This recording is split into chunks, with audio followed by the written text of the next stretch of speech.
नमस्कार दोस्तों, आज की जो हम कहानी लेकर के आए हैं, ये कहानी सुनने के बाद आपका प्यार मोहब्बत से भरोसा उठ जाएगा। आइए कहानी को स्टार्ट करते हैं। दोस्तों, दरअसल कहानी स्टार्ट होती है एक तालाब के किनारे। एक व्यक्ति खड़ा होता है जिसके हाथ में बांस की एक लकड़ी होती है और उस बांस की लकड़ी की मदद से वो तालाब में एक तैरती हुई चीज़ होती है जिसको वो बार बार उस लकड़ी की मदद से दबा रहा होता है, लेकिन वो बार बार फिर पानी के ऊपर आकर के तैरने लगती है। वह तकरीबन 5 मिनट से यही काम कर रहा था, लेकिन उसको ये सब करते एक व्यक्ति देख रहा था जो एक झाड़ी के किनारे बगल से खड़ा हुआ है और ये सारा तमाशा वो पिछले 5 मिनट से देख रहा है। तभी दोस्तों जो व्यक्ति झाड़ी के किनारे से देख रहा होता है, वो अचानक से दबे पांव पीछे आ जाता है उसके और बोलता है कि तुम क्या कर रहे हो। जो वो हाथ में बांस की लकड़ी लिए हुए व्यक्ति था, वो उस व्यक्ति को देख करके चौंक जाता है और बहुत ज़्यादा थक पका जाता है। उसकी समझ में नहीं आता कि वो क्या बोले। वो पूछता है उससे दोबारा कि तुम ये तैरती हुई चीज़ को क्यों बार बार डुबोने की कोशिश कर रहे हो, ये सब क्या है। दोस्तों, उसके बाद वह व्यक्ति बोलता है कि कुछ नहीं है, कहाँ कुछ है, और हिचकिचा रहा था। लेकिन वो व्यक्ति जो आया हुआ था, जो पिछले 5 मिनट से झाड़ी में छिप करके ये सब तमाशा देख रहा था, उसके मन में काफ़ी शक हो जाता है, कुछ डाउट हो जाता है और वो व्यक्ति अगले ही पल हिचकिचाते हुए वहाँ से चला जाता है। वो बोलता है कि कुछ नहीं है, इतना बोल के वो वहाँ से तुरंत दबे पांव चला जाता है।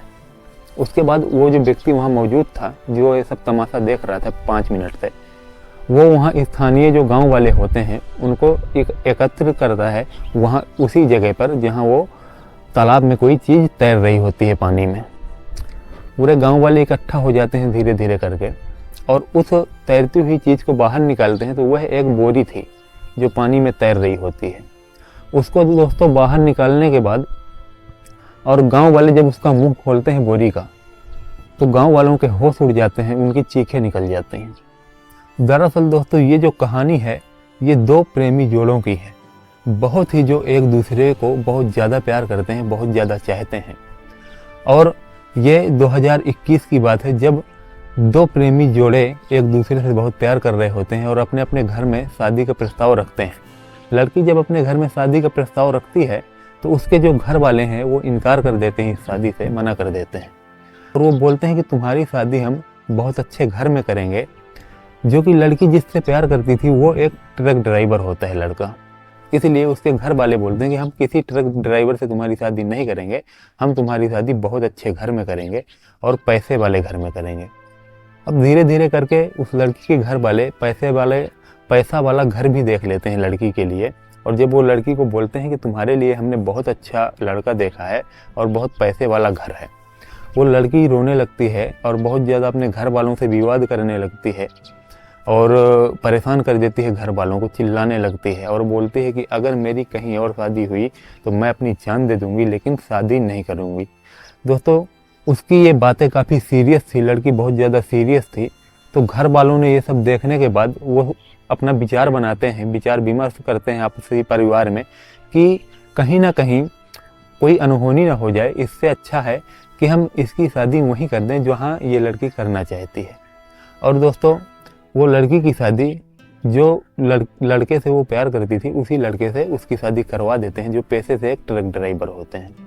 तो दोस्तों, इस तरह की प्यार की कहानी है जो लड़की लड़के के लिए जान देने के लिए तैयार थी और जो कि एक ट्रक ड्राइवर था लड़का, और उसने उस ट्रक ड्राइवर लड़के के लिए अच्छे अच्छे पैसे वाले भी घर ठुकरा दिए थे। लेकिन कहानी में आगे जो होगा वो सुनने के बाद आप भी चौंक जाएंगे। तो दोस्तों, हम कहानी में वहाँ थे जब बोरी का मुंह खोला जाता है, जो तालाब से निकली हुई बोरी थी जो तालाब में तैर रही थी। तो उसका जब मुंह खोला जाता है तो गाँव वाले देख करके बहुत ज़्यादा चौंक गए थे, क्योंकि उस बोरी में एक लाश थी। उस लाश को देखने के बाद गांव वालों की चीखें निकल जाती हैं और गांव वाले वहां स्थानीय थाना बिधनू जो होता है, वहां थाने में इस बात की खबर देते हैं कि ऐसा ऐसा उस गांव के तालाब में पाया गया है। उसके आधे घंटे बाद वहां से स्थानीय थाना से पुलिस आ जाती है और पुलिस जब आकर के उस बोरी में लाश को देखती है तो गांव वालों से पूछते हैं कि कौन है ये व्यक्ति। गांव वाले बताते हैं कि हमें खुद नहीं पता कि व्यक्ति कौन है, क्योंकि अभी तक हमने इस लाश को बोरे से बाहर निकाला ही नहीं है, इसका चेहरा हमने देखा ही नहीं। अब दोस्तों, पुलिस वाले आते हैं और उस लाश को बोरी से बाहर निकलवाते हैं और जैसे ही गांव वाले उस लाश का चेहरा देखते हैं तो वो चौंक जाते हैं। वो बोलते हैं कि ये तो कानपुर गया हुआ था, ये तो दिनेश है जो कि एक ट्रक ड्राइवर है और कानपुर में ये ट्रक ड्राइविंग का काम करता है और हर 2-4 दिन में, हफ्ते में ये घर भी आता रहता है। उसके बाद दोस्तों वह लड़का जो छिप कर के झाड़ी के पास से देख रहा था एक बांस की लकड़ी से किसी को, उसी बोरी को पानी में डुबोते हुए, वो भी पुलिस के सामने आता है और बताता है कि सर मैंने एक लड़के को देखा है जो इस बोरी को बांस की लकड़ी की मदद से पानी में डुबोने की कोशिश कर रहा था, और मैंने जब उसको टोका कि क्या कर रहे हो, उसके बाद वो हिचकिचाते हुए बहुत डरा हुआ था और वहाँ से भाग गया था। उसने इतना ही बोला था कि कुछ नहीं कर रहा हूँ। पुलिस उससे पूछती है कि कौन था वो लड़का। तभी वो बताता है दोस्तों कि ये जो लाश है दिनेश नाम के ट्रक ड्राइवर की, वो लड़का इसी ट्रक ड्राइवर का भाई था जो इस लाश को डुबोने की कोशिश कर रहा था। इसी ट्रक ड्राइवर का भाई होता है जिसका नाम मोहन अवस्थी है, और जो ट्रक ड्राइवर है उसका पूरा नाम दिनेश अवस्थी होता है। दोस्तों पुलिस को पहला क्लू अभी से ही मिल चुका था। अब लड़के के जो है घर वाले भी आ जाते हैं। लड़के का एक भाई होता है जिसका नाम असनी अवस्थी होता है। असनी अवस्थी इस पूरे मामले की पुलिस को जांच करने के लिए बोलते हैं और बताते हैं कि जो भी दोषी है इसमें आप कड़ी से कड़ी सख्त कार्रवाई कीजिए और उनको कटघरे तक पहुंचाइए, उनको सजा दिलाइए जो भी दोषी हैं। उसके बाद दोस्तों पुलिस अपने काम में लग जाती है और वहाँ दिनेश के घर पहुँचती है। वहाँ देखती है कि घर के बाहर एक ताला लगा हुआ है। वहाँ जो मौजूद लोग होते हैं उनसे पूछते हैं कि यहाँ इस घर में कौन कौन रहता था। तो वहाँ स्थानीय लोग बताते हैं कि इस घर में दिनेश रहता था और दिनेश की वाइफ रहती थी जिसका नाम पूनम है, और उसका भाई मोहन। लेकिन अभी ताला लगा हुआ था। वो लोग पूछते हैं कि पूनम और मोहन कहाँ चले गए। वो बोलते हैं कि अभी 2 घंटे पहले वो लोग ताला लगा करके कहीं निकल गए हैं बाहर, हमें पता नहीं है कहाँ गए हैं, ना हमसे बता करके गए हैं। दोस्तों उसके बाद पुलिस अपनी कार्रवाई और तेज करती है और आसपास के एरिया को सील करती है, चेकिंग लगाती है, लेकिन पूनम और मोहन का कहीं कुछ पता नहीं चलता है। माफ़ करिएगा दोस्तों, हम दिनेश का जो भाई है उसका नाम हम मोहन ले रहे थे, लेकिन उसका नाम मनोज अवस्थी होता है। इसके लिए हम माफ़ी चाहते हैं। दोस्तों पुलिस अब उन दोनों को ढूंढने लगती है, मनोज और उसकी भाभी को, लेकिन उनका कोई पता नहीं चलता। पुलिस काफ़ी टाइम से ढूंढ रही होती है और इसी तरह वक्त गुजर रहा था। दोस्तों जो मृतक दिनेश है अभी तक उसके केस में कोई खुलासा नहीं हुआ था। एक तरह से वो संदिग्ध मौत थी जो कि तालाब में बोरी में भर के कोई फेंक गया था। अभी तक पुलिस को इस केस से जुड़ी हुई कोई सुराग नहीं मिला था, लेकिन जल्द ही इस केस का खुलासा होने वाला था।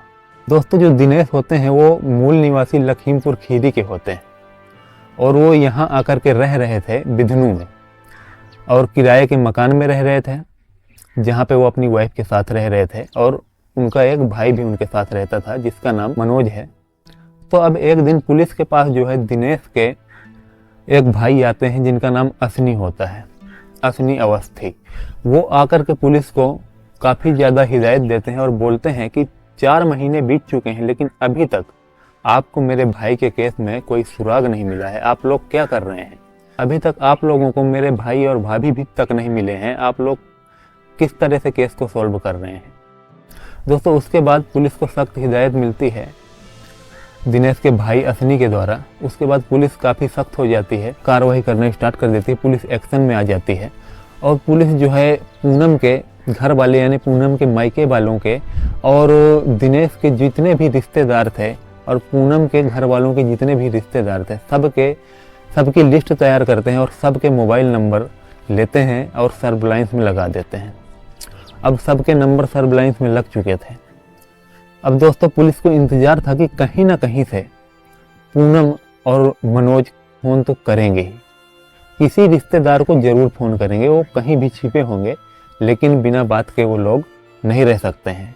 पुलिस को इस बात का काफ़ी यकीन था। और दोस्तों धीरे धीरे करके 4 महीने और बीत जाते हैं। अब तक 8 महीने बीत चुके थे लेकिन अभी तक पुलिस को इस केस से जुड़ा हुआ कोई सुराग नहीं मिला था।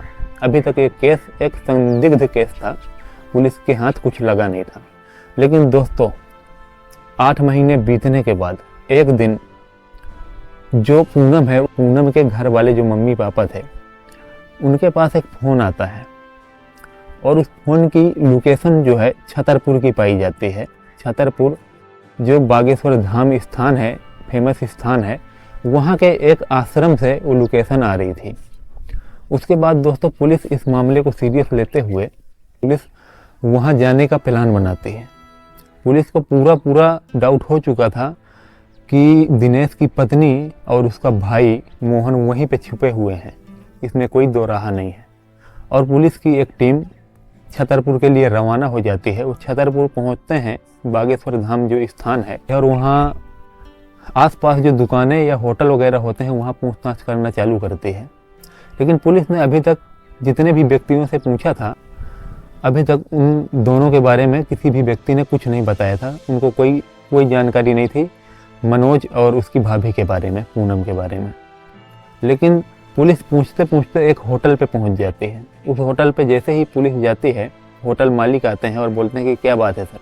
उसके बाद वो फ़ोटो दिखाते हैं मनोज और पूनम की और बोलते हैं कि ये दोनों व्यक्ति को आपने कहीं देखा है। तो वो बोलते हैं कि सर ये तो अभी 1 महीने पहले ही मेरे यहाँ काम कर रहे थे और 1 महीने पहले ही मेरे यहाँ से काम छोड़ करके ये अब बागेश्वर धाम के आश्रम में चले गए हैं और वहाँ सेवादार का काम कर रहे हैं। दोस्तों पुलिस को जैसे ही ये खबर पता चलती है, पुलिस फटाफट बागेश्वर धाम के आश्रम में जाती है जहाँ पे सेवाधाम चल रहे थे और गरीब श्रद्धालुओं को भोजन करवाया जाता है, प्रसाद दिया जाता है। वहाँ छापा मारने के बाद पुलिस आखिरकार पूनम और मनोज को पकड़ लेती है। अब दोस्तों पुलिस पूनम और मनोज को छतरपुर से कानपुर लेकर के आ जाती है और अब कानपुर में इन दोनों से पूछताछ करना चालू करते हैं पुलिस वाले। ये लोगों से सबसे पहले पूछताछ ये थी कि मनोज को तुम लोगों ने क्यों मारा। दोस्तों ये लोग अब केस को और भी भटकाना नहीं चाहते थे, वैसे भी पुलिस के आगे गूंगा भी बोलने लगता है। दोस्तों ऐसा ही कुछ होता है, ये पुलिस के पूछने पर तुरंत फटाफट उगल देते हैं। दिनेश का छोटा भाई बताता है, जो मनोज होता है वो बताता है कि हाँ मैंने ही अपने भाई का कत्ल किया है, मैंने ही अपने भाई को मारा है और इसमें मेरी भाभी का कोई कसूर नहीं है। दोस्तों तभी पूनम भी बोल पड़ती है, जो दिनेश की पत्नी होती है, वो बोलती है कि नहीं हम दोनों ने मारा है, हम दोनों को सजा मिलनी चाहिए। तभी दोस्तों पुलिस उनसे पूछती है कि तुम दोनों ने क्यों मारा है, उनको मारने की वजह क्या थी। जहाँ तक पुलिस वालों को भी खबर हो गई थी इस बात की कि दिनेश और पूनम की लव मैरिज हुई थी। पुलिस इस बात का भी जिक्र करती है और पूनम से बोलती है कि दिनेश की और तुम्हारी तो लव मैरिज हुई थी, तो फिर तुमने अपने पति का कत्ल कैसे कर दिया। जिसे तुम इतना प्यार करती थी उसका कत्ल कैसे कर सकती हो, और जिसके लिए तुम अपने घर वालों से लड़ गई थी और एक अमीर घराना छोड़ दिया था जहां तुम्हारे घर वाले शादी करने वाले थे, इसी दिनेश के लिए छोड़ा था। लेकिन आज इसी दिनेश की जान के दुश्मन कैसे बन गई तुम। इतना प्यार करने वाली एक लड़की अपने चाहते को कैसे मार सकती है। दोस्तों पुलिस कई तरह के सवाल करती है, लेकिन अब पूनम की बारी थी। पूनम बताती है एक एक करके। पूनम बताती है कि हाँ मैं उससे बहुत प्यार करती थी, उसके लिए मैं अपने घर पे लड़ गई थी और दुनिया से लड़ के मैंने दिनेश से शादी की थी। लेकिन शादी के बाद अक्सर दिनेश अपने काम से कानपुर ही रहता था, जहाँ वो ट्रक चलाता था, और वो हफ्ते में कभी एक बार घर आता था। ऐसे में हम 3 लोग इस घर में रहते थे, दिनेश और ये दिनेश के भाई मनोज और मैं। हम 3 ही लोग रहते थे, लेकिन दिनेश अक्सर बाहर ही रहते थे काम से, तो हम दोनों अकेले घर पे रहते थे। तो धीरे धीरे हम दोनों एक दूसरे को पसंद करने लगे और एक दूसरे के करीब आने लगे। हम दोनों में कई बार संबंध भी बन चुके हैं। और ऐसे ही एक दिन होता है कि अचानक से मेरे पति जो है दिनेश हैं, वो घर आ जाते हैं। उस दिन मुझे बिल्कुल भी अंदाज़ा नहीं था कि मेरे पति घर आ सकते हैं। मैं अपने देवर के साथ निर्वस्त्र अवस्था में, संदिग्ध अवस्था में थी और वो आकर के अपनी आंखों से देख लेते हैं।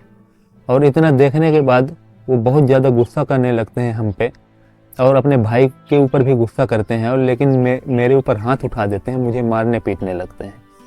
और मुझे मारने पीटने लगते हैं तभी जो है मनोज पीछे से उनके सर पे डंडा मार देते हैं। तो इस वजह से इनके भाई दिनेश वहीं पे गिर जाते हैं। वहाँ पर गिर जाने के बाद दोस्तों वो उसकी पत्नी बताती है कि मैंने भी कई बार कई धारदार हथियारों से वार किया है, जिसके चलते वहीं पे उनके प्राण निकल चुके थे। और उसके बाद अब हमको समझ नहीं आ रहा था कि हम लोग क्या करें, लाश को ठिकाने कैसे लगाएं। तो हम लोगों ने लाश को मोड़ करके एक बोरी में डाला, और बोरी में डालने के बाद गांव के बाहर एक तालाब है, तो सोचा कि उसी में कोई पत्थर बांध करके फेंक देंगे तो नीचे पानी में डूब जाएगी, तो किसी को पता नहीं चलेगा और हम लोग बच जाएंगे। तो हमने ऐसा ही किया, लेकिन हमें छोटे मोटे पत्थर मिले थे। वो पत्थर लाश को अंदर पानी में रोक नहीं सके, और लाश जो है सुबह होते होते पानी के ऊपर आ चुकी थी। और उसी को चेक करने के लिए मनोज गया हुआ था कि कहीं लाश ऊपर तो नहीं आई है, और जिसका उसे डर था वही हुआ था।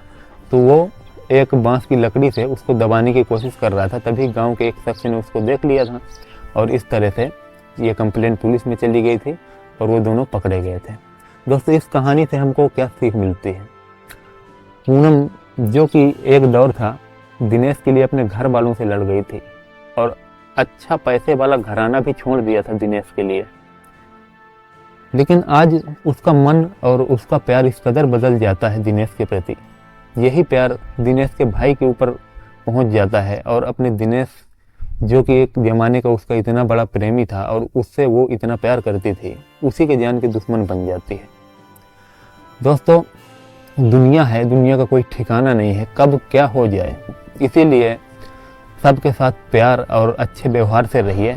यही है जो अपने साथ जाएगा, बाकी कुछ अपने साथ जाने वाला नहीं है, सब यहीं का यहीं रह जाएगा। तो दोस्तों, कहानी अगर पसंद आई है तो वीडियो को लाइक ज़रूर से कर दिया करें, चैनल को सब्सक्राइब जरूर से कर लेना, ताकि और भी ऐसी स्टोरी आए तो सबसे पहले आपके पास आ सकें और आप उस वीडियो से वंचित ना रहें, उस वीडियो को देख सकें। तो चलिए दोस्तों, फिर से लेकर के आते हैं एक ऐसी ही स्टोरी, और फिर से मुलाकात होगी। तब तक के लिए जय हिंद, जय भारत।